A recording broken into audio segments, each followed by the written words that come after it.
What's up, guys? It's me, Amy, your big sister in Christ. All right, guys, let's get real today. Let's talk about emotions. Are you someone who struggles with relationships?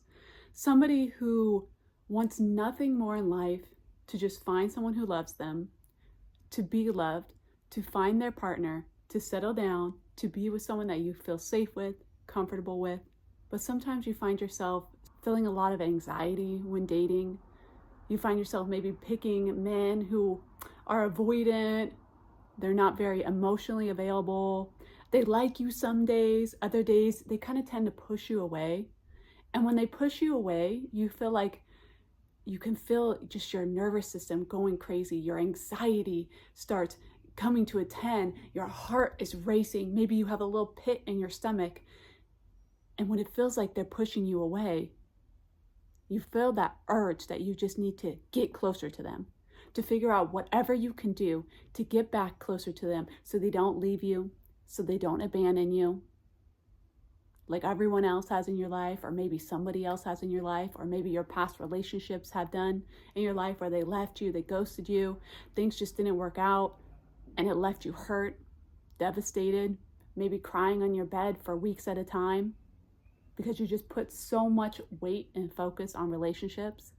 If he doesn't text you back within a certain amount of time, you start getting anxiety. Maybe you feel like he doesn't like you anymore. Maybe he's moving on. What if he's out hanging out with another girl? What if he goes out with his friends and then some really beautiful girl who's way better than me talks to him and then all of a sudden he no longer has interest in me? Do you struggle with feeling good enough? Do you struggle with loving yourself and being kind to yourself and feeling like you do deserve a relationship? You do deserve love? Do you ever feel like you're just always getting rejected and nobody's choosing you, but you just want to be chosen so bad? Are you somebody who can read people's emotions really well?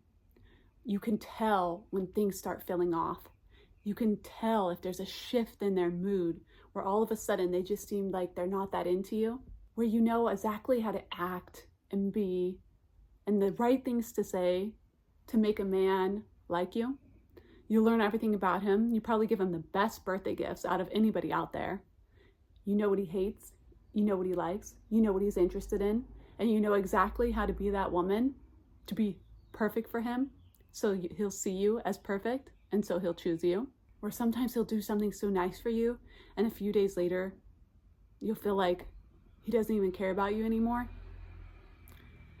Babe, if you said yes, you might have anxious attachment. And if you don't know what that is, let me tell you. So basically it stems from our childhood. Now, usually you'll have one parent or maybe two, and you feel kind of like you have to fight for their love. They could be very up and down in their emotions. Like some days they just love you so much and you're the best thing in the world. And then other days, maybe you're almost like a burden to them. Sometimes you feel like you have to be the best kid, smartest, great at sports, funniest in order to get their attention. You feel like sometimes you can never really be yourself because you have to be the best version or else they're not going to like you. And that same stuff goes into our adult lives if we never work on it, if we never heal those feelings that we've adapted ever since we were kids. Growing up with a parent who's up and down, maybe violent, maybe physically abusive, can lead you to always being on edge, can lead you to never really feeling safe and secure because you don't know what to expect. And it can also make you really good at reading people. You're almost kind of like psychic in a way where you can just read their moods from afar. You know what they're thinking, like the moment they walk in the door, like you're really in tune with their feelings. And honestly, this is such a great quality to have.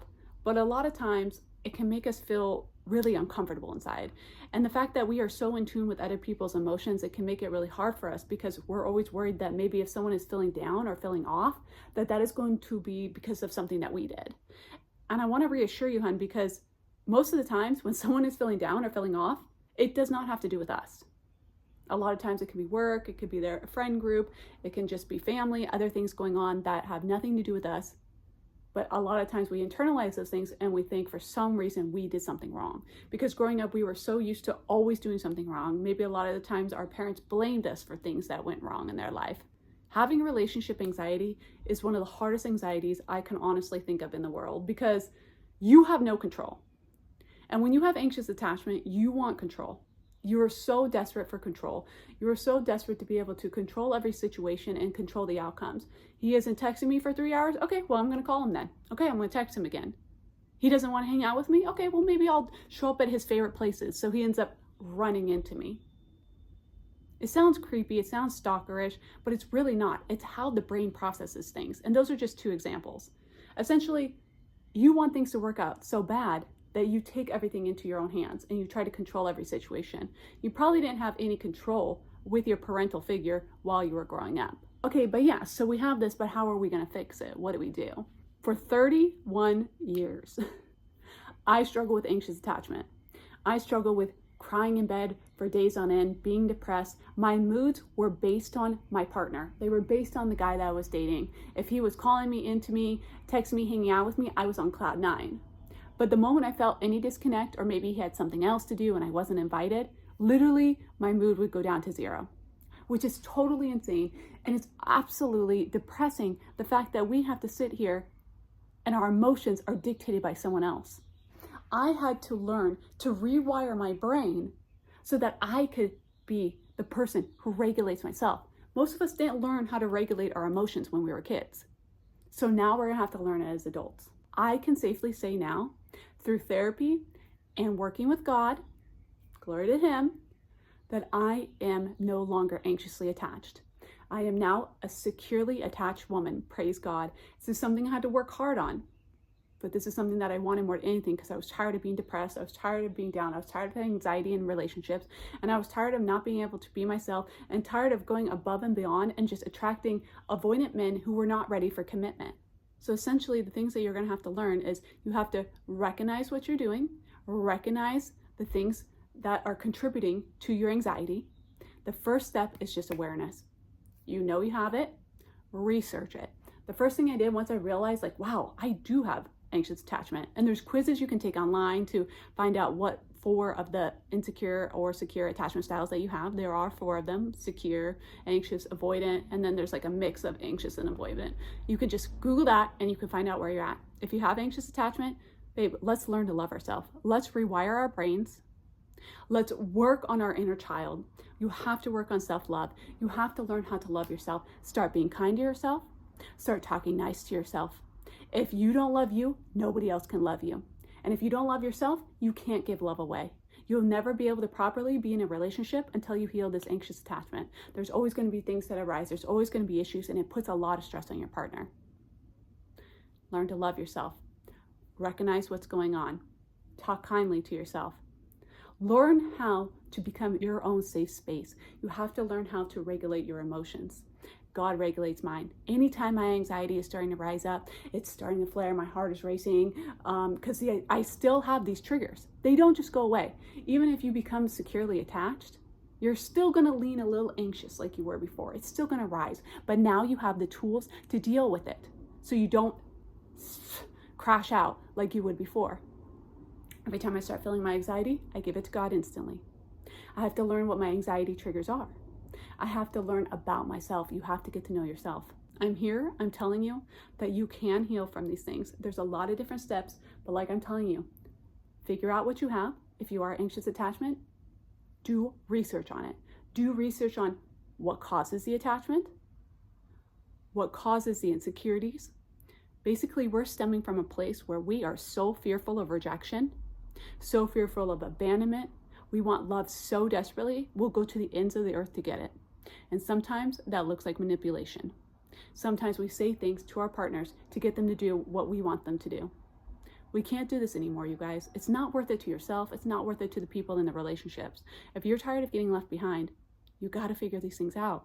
If you can't afford therapy, I totally understand it can be expensive. I went through BetterHelp. They are pretty affordable. And my therapist helped me so much. At least maybe get a self-help book and start just learning about it. Journaling is going to help. Once you start feeling that anxiety right up, instead of sitting there with all those thoughts and letting them go through your head like 20 different thoughts here, where it becomes almost too overwhelming for yourself, grab out your journal, get a pen and paper, get it your notes app in your phone, whatever it is, start putting those words onto paper. Start putting those emotions onto paper. I'm feeling like this is happening. Just journal, journal, journal. Because if you're sitting here with it in your head, it's just going to escalate. It's just going to make your anxiety worse. You have to get it out. You can start there with these things and just looking into self-help and starting to just love yourself and be kinder to yourself. We're going to start with those few steps here. If you're starting from ground zero, this is the best way to go because I don't want to overwhelm you with too much at once. Trust me, y'all, like, I'm so serious. Like, I have literally been here. I have been here. I used to hate myself. I used to be desperate for love. I used to literally do anything to find a man that loved me. Like, that was my only goal in life. Like, I would cry, like, why are these men not staying? Why are these relationships not working out? Literally, like, I was so scared to be abandoned again. Like, I just was struggling in relationships, and all the men I were attracting were avoidant. Because when you have anxious attachment, you're going to attract the men that you're used to. Growing up, your parent was probably, up and down, and that's exactly how an avoidant man is. Not that he doesn't love you, he just can't love you all the time because he's scared of intimacy. Not targeting them as bad, it's just their attachment style. They're insecure as well. So we have to learn self-worth and to love ourselves. And those are the two things that I got from God. Honestly, I went through all the therapy. I did 2.5 years, and I still struggle with self-worth. The only time I was able to learn that was through God.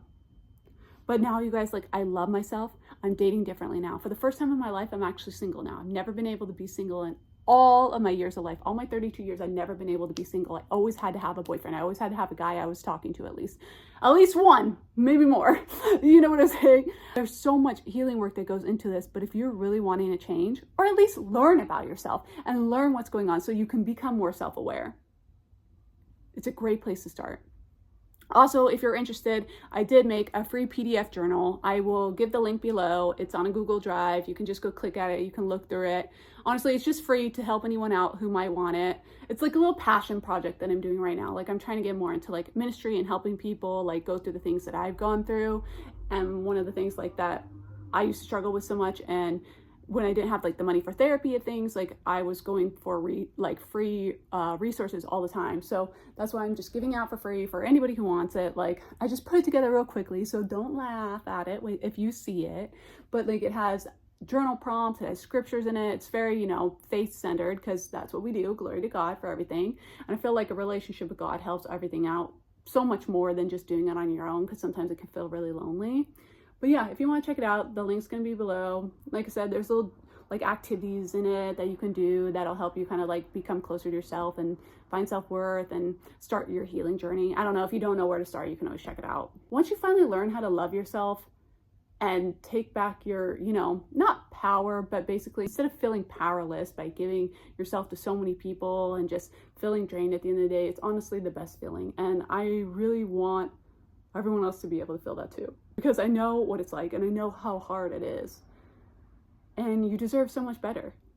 And that's the thing, like when we're hurt like that, we can tend to hurt other people. And I know throughout my anxious attachment journey, there was many times when I did hurt men too, because like I said, if they didn't like me or I felt any sort of like rejection coming on, then since I'm so good at reading people, I would know how to hurt them, because I knew what would hurt them. And I knew how to like manipulate them and things like that. And I'm not proud of it. And I'm actually very much remorseful about it. It's not funny. I'm sorry for laughing. So that's why I feel like healing not only helps us, but it'll help the other people around us. And honestly, if you want a really strong, solid foundation of a relationship where you're not taking too much from your partner, like putting too much on them and having them be your sole source of like joy, love, self-regulation, etc., when you can learn to have those from your own self or through God and your own self, it'll be easier to have a relationship and actually get a relationship to last and have a great foundation and not wear out yourself or wear out your partner. Anyways, I feel like I'm talking too much. Do you like my sweater? It's from the thrift store. It's actually really warm and I'm kind of starting to sweat. Anyways, guys, I love you. Have a great day and we'll talk soon. Bye.